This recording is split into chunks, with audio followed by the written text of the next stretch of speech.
Hello everyone, and welcome to the channel.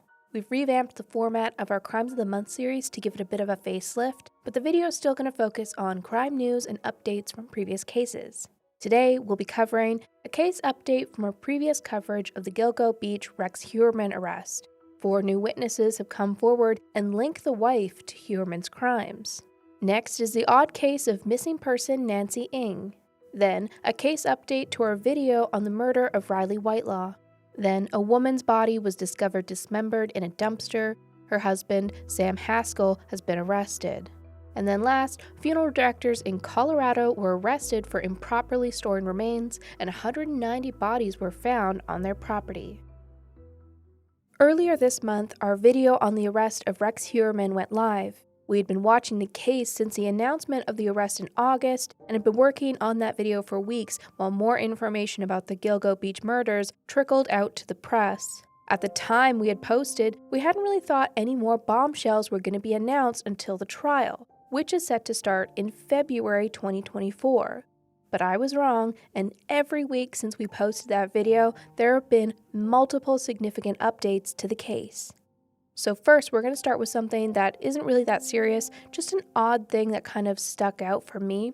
Asa Ellerup, Rex's wife of almost 30 years, has been in the news a lot recently. First is that she has signed on for a $1 million documentary contract with Peacock and NBC.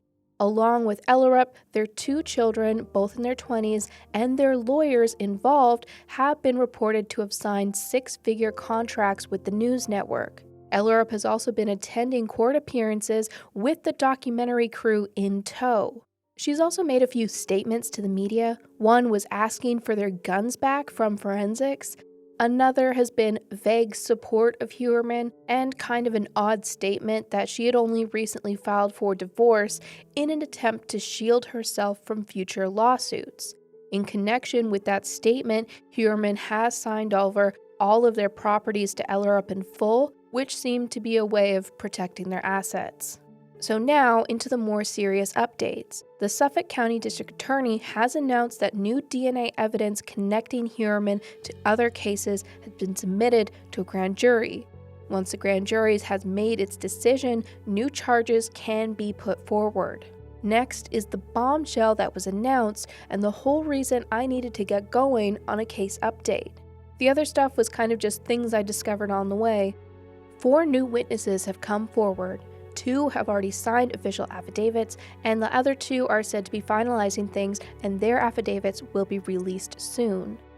In both witness testimonies of the affidavits we have, related to cases Heuermann has not been charged with yet. The first witness is a woman who claims to have met both Rex and Asa at their home to engage in consensual sexual activity. She said that in the 90s, she had been dating a man who liked to swing. She said that while they had been together, they often went to swingers clubs in New York and were also active in a message board which allowed them to meet with other couples looking to swing privately. She stated that her partner had been a police officer at the time, and the members of the swingers clubs that they attended was primarily other members of law enforcement and the New York judicial system. She said that in February of 1996, around Valentine's Day, her partner responded to a private party at a Long Island home in Massapequa Park and arranged an evening with the well-known couple, Rex Heuermann and his wife Asa. Rex had asked them to bring a sex worker with them, and she remembers the woman as looking like Karen Vergata, but couldn't remember her name. Though even if she had asked, Karen likely wouldn't have even given her real name. One of the victims that would be later discovered at Gilgo Beach. She said that they arrived at the home late, and she stayed upstairs while Karen, her boyfriend, and Rex went down to the basement of the home. She had stayed upstairs with Asa. She said that she'd been at the home for a few hours, and she detailed what the home had looked like inside, and apparently it matched some of the identifiers law enforcement had also noted in the home. She stated that when they'd been about to leave, she saw Karen at the window. She was naked and appeared to be screaming for help. She noted the woman looked scared and asked her boyfriend about it, and he said that the woman was playing a game and it was fine. She said that it had been a memory that haunted her. Lastly, the initials of the boyfriend were only in the documents as RW. and she stated he had complained on the way home about losing a belt while he was there. Maybe this is the link to the initials on the belt Heuermann had used to allegedly bind Maureen Brainerd Barnes. The witness said that they came forward when Rex Heuermann had been arrested, and when Karen Vergata's photo was shown as a possibly connected victim. She remembers her face vividly as the sex worker that they had brought with them to the Heuermann's home. Though a significant amount of time has passed since 1996, she said that the encounter had always stuck with her, and law enforcement believed it was a credible statement given the number of details she'd been able to recall that matched what detectives knew of the case. No word yet on whether the boyfriend, who would also be a potential witness, will come forward or if he will be brought in by the courts as a witness. The other concerning statement was made by a taxi driver who believes Shannon Gilbert was in her cab following a scary encounter with Rex Heuermann at a motel.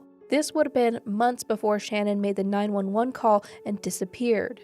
The cab driver stated that it had been late one night when she was asked by her dispatcher to pick up a woman at the Sayville Motor Lodge. She'd been advised by her dispatcher that the woman who had called was locked in the bathroom of the motel room and that the woman was upset. She seemed scared and had specifically requested a female cab driver. She said that once she found the correct room, she parked and waited.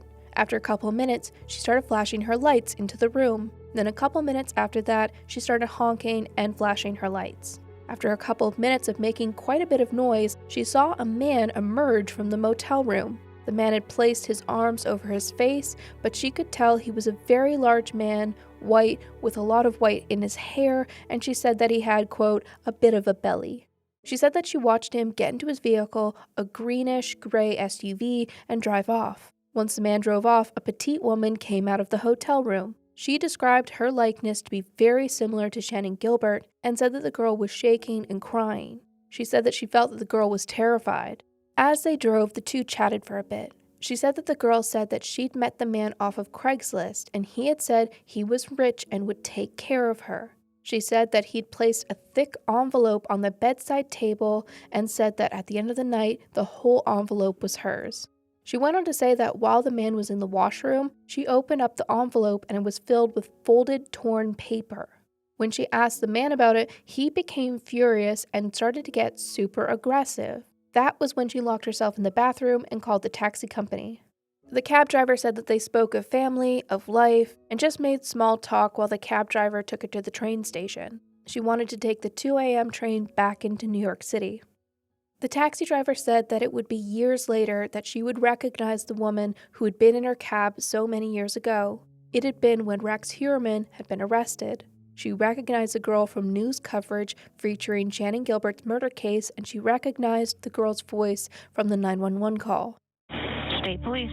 Yeah, there's somebody after me. I'm sorry? There's somebody after me. Where are you? There's somebody after me. What's the matter? Are you okay? What are you gonna do? What are you gonna do to me? Please, stop. If this witness statement turns out to be factual, this could offer an explanation as to what might have happened the night Shannon was murdered.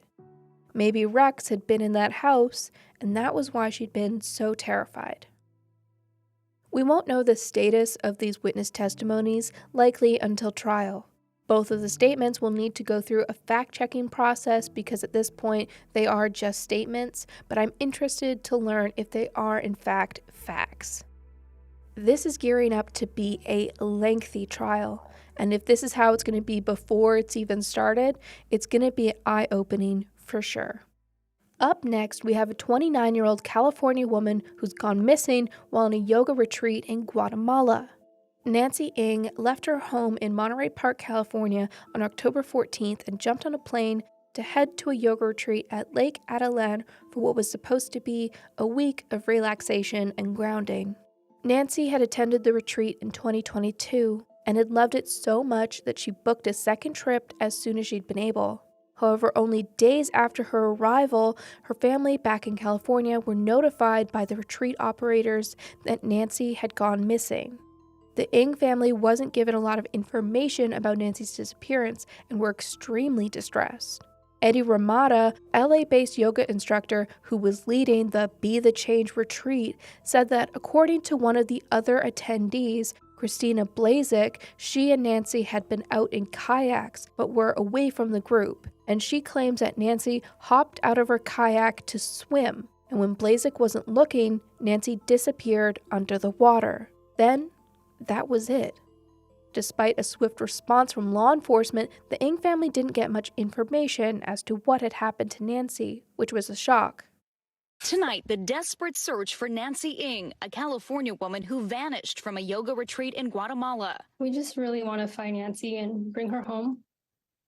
We want the truth. We want to understand what happened. The 29-year-old from Monterey Park disappearing near Lake Atitlán, a tourist hotspot popular for retreats and wellness getaways, a place Nancy had visited once before. She had gone on this same Guatemalan yoga retreat last year as well.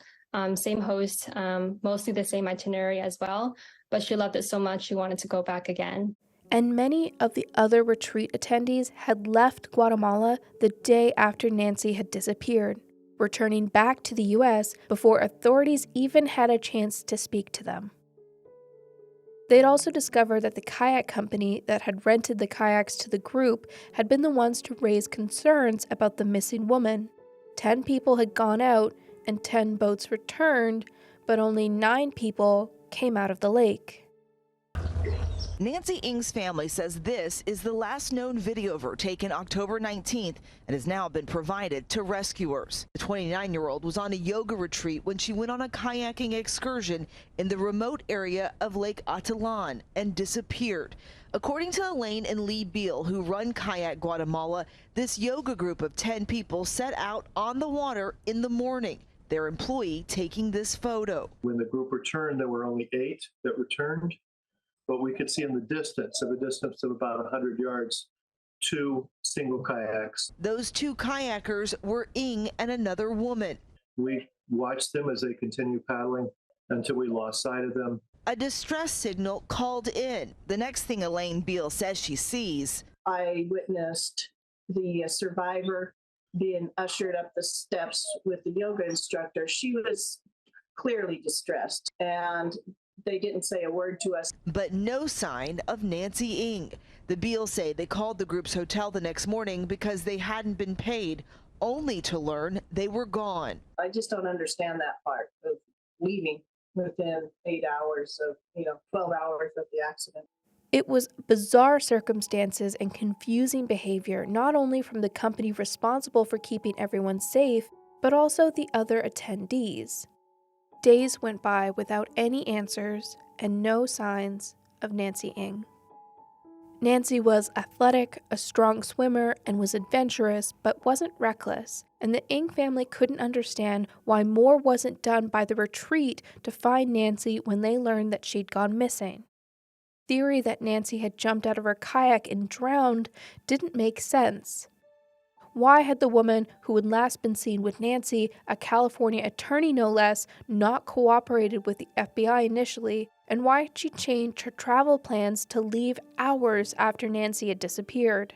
In the meantime, the Ng family hired their own search operation team when local authorities had decided to stop searching for Nancy. They secured a helicopter team in case Nancy had made it out of the water. Divers, boat operators, and also coordinated with locals who were aiding in the search. However, they didn't have any idea what part of the lake Nancy had disappeared in, as the retreat goers weren't responding to authorities' pleas to give them more specific information. For weeks, they searched and did what they could to find Nancy. Nancy's sister asked a question when speaking to the media, quote, "Why wouldn't the retreat attendees come forward if nothing nefarious happened?" On November 16th, nearly 4 weeks after Nancy's disappearance, there were now reports that those who had last been with Nancy were now cooperating with the FBI. An attorney for Krista Blazik had stated that the delay in making a statement with the FBI was in part because of what she had experienced in Guatemala was deeply traumatizing. Though it was probably more traumatizing for the Ng family not knowing what happened to Nancy. To say that my client hasn't done all she can is just not true. The attorney for Christina Blazik is sharing her account of what happened to Nancy Ng while out kayaking. She tried to tell her not to swim because it was rough out there and there was a good current. This video is the last known one of Ng as she headed out on Lake Atitlán in Guatemala on October 19th. The 29-year-old was on a yoga retreat when she disappeared. Blazek, a San Bernardino County public defender, was also on the lake. Through her attorney, she says despite her warning, Ng went for a swim, in the process pushing her kayak away into the water, which Blazek then tried to retrieve. She kept one leg in her kayak and one leg in the other kayak and tried to get back to her and got close to her. And then apparently she lost the kayak again and she turned around to go back to get the kayak again. And when she turned back around, Miss Ng was gone. For Ng's family, it's the first time they say they've heard Blazek's account after several attempts to reach her. If it is like she says and it's an accident, I don't understand how she could choose to leave my family in the dark for almost 4 weeks and not just say that from the start. As for rumors that Blazek fled Guatemala without speaking to authorities, her attorney and Ng's family both agree that's not what happened. She went and was told she needed to go talk to the police. And she went and gave a full statement to Guatemalan police. I hope she could understand that we have no account of what happened because she's the only person that saw what happened and it wasn't included in the report. Blazek's attorney says his client has since spoken to the FBI after learning Guatemalan officials wanted to speak to her again. Ng's family says some of the people on the retreat have also reached out, but they are still hoping to hear directly from Blazek about what happened on the lake. Guatemalan authorities have closed Nancy's missing person case and cited her death as by drowning. Search efforts by the Ng family continue. They have a GoFundMe page, which I'll link in the description below. Funds are currently going towards search efforts, and they also have an Instagram account devoted to keeping people updated, sharing loving memories, and spreading awareness for Nancy's disappearance. It is at Help Us Find Nancy, and they also are asking anyone with information to come forward.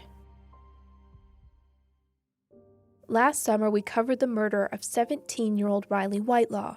She was killed by her co-worker while at work at a Colorado Walgreens. The man who killed her is the now 29-year-old Joshua Johnson. Yeah, Bernardo, that judge said there is substantial evidence to prove that this was a deliberate murder. Evidenced by the playing of surveillance video that same judge called, quote, chilling, which allegedly shows 28-year-old Joshua Johnson stacking 9 crates in front of a security camera inside the Walgreens store that night. They say that happened 15 minutes before he allegedly stabbed 17-year-old Riley Whitelaw. Both were working inside Walgreens at that time. Stalking. That's how a judge described the behavior of Joshua Johnson towards his coworker Riley Whitelaw. Prosecutors say Johnson knew the combinations to staff lockers, including those of Riley Whitelaw and her boyfriend. Inside Johnson's locker were social security numbers of Whitelaw and her boyfriend, according to testimony by Colorado Springs police detectives. Johnson told detectives when he was arrested that he, quote, had a small crush on Riley, but it didn't go anywhere. Detectives say Johnson stabbed her inside the break room where they both worked, a Walgreens in Northwest Colorado Springs in early June. Here outside the Colorado Springs Walgreens, signs of remembrance still remain over 3 months since Riley's death. Johnson stalked and harassed the teenager for months prior to her murder. Riley had approached management multiple times about the harassment, but the management team at Walgreens didn't do anything to protect the minor. Johnson's trial began on October 1st and lasted 5 days. Johnson's defense was that Riley had been attacked by another man and he ran away in fear, slipping in Riley's blood on the way, which would account for why, when he was located walking a highway near the Walgreens, he was covered in blood. The jury deliberated for an hour and came back with a guilty verdict. He was sentenced that same day to life in prison. He didn't speak nor apologize to those there to see justice for Riley's murder. A California man has been arrested and charged in connection to 3 murders. This is still a developing story with limited information at this point in time, but here's what we do know. 35-year-old Samuel Haskell IV was arrested after the dismembered torso of his wife, 37-year-old May Lee Haskell, was found in a dumpster. May, along with her parents, were last seen on November 6. However, friends of May said that she stopped responding to messages on November 5th, which was unusual. May's parents lived with her and Sam, along with their 3 children. A man had been dumpster diving and found a woman's torso. The dumpster was only 5 miles from the Haskell home, and CCTV footage shows a man getting out of a white SUV and carrying what appears to be a heavy bag into the dumpster the day before its discovery. The person reporting the crime calling from outside the LAPD Topanga station. The radio call November 7th at about 5:30 p.m. Involved a suspicious bag that possibly contained a human remains. When the officers responded, nothing was located. The LAPD hasn't confirmed details on who made that initial call, but say when they returned to the home Wednesday, they found blood inside. What investigators did not find were missing family members May Lee and her parents. The following morning, when I understood that she and her parents were missing, I mean, my heart dropped, completely shocked. Samuel is the son of former Hollywood producer and CEO of the Miss America pageant, Samuel Haskell III. His mother is a former Miss Mississippi. Authorities quickly arrested Samuel, who was found only a few hours after the discovery of the torso. Authorities were alerted to Sam's involvement when there were reports from day laborers Sam had tried to hire to move 4 heavy trash bags. Sam had told them that the bags had been filled with rocks, but the bags didn't feel like rocks. And one of the workers opened the bag to find body parts. Sam said that the body parts were part of a horror film production, and they left the bags and the home and called law enforcement. When law enforcement arrived, they didn't see anything out of the ordinary, and the bags were gone, so there wasn't anything they could do at that time. However, after the discovery of the torso, the LAPD were able to obtain a search warrant and discovered a significant amount of blood evidence within the home. At this time, Sam Haskell has been arrested and is being held on a $2 million bail while the investigation continues. So far, only the torso of who they believe is May has been found so far. Her parents' bodies have not been discovered, but law enforcement believe they are deceased. Samuel is being held on suicide watch and has so far pleaded not guilty to the 3 murder charges. He faces life in prison if convicted, or possibly even the death penalty. His next court appearance is scheduled for December 8th. The 3 sons are in custody of their paternal grandparents. At this point in time, the motive is unclear, but there are reports that Sam had been acting paranoid and odd before his arrest. Samuel collected samurai swords, machetes, and other bladed weapons. He had threatened a childhood friend with a machete when the two had gotten into an argument recently. May is remembered as a loving and outgoing woman. She often hosted dinner parties with neighbors, and she loved being surrounded by friends and family. The community is shocked and is mourning the loss of a beloved friend. And now for our last case. Joyce Pavetti was doing yard work in early October when she noticed an unpleasant smell in the air. Initially, she and her husband had assumed the stench was from a decaying animal nearby. However, over the next few days, the smell got worse. They thought the smell might have been coming from their neighbor, the Return to Nature funeral home. But that didn't make much sense. They had assumed the company had been closed, as it had been months since they'd seen anyone in or out of the building. When the smell started to get unbearable, they called the Fremont County Sheriff's Office, and an officer came to check it out. Within days, the FBI and state and federal agencies descended onto the property.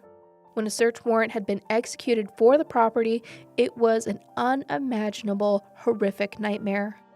Over 100 human bodies were discovered decaying and improperly stored in what is being described as a, quote, hazardous way. The property owners, funeral directors John and Carrie Halford, were arrested in Oklahoma on suspicion of committing abuse of a corpse, theft, money laundering, and forgery. The Halfords owned 2 properties in Colorado, one in Penrose, where the bodies were discovered, and the other in Colorado Springs.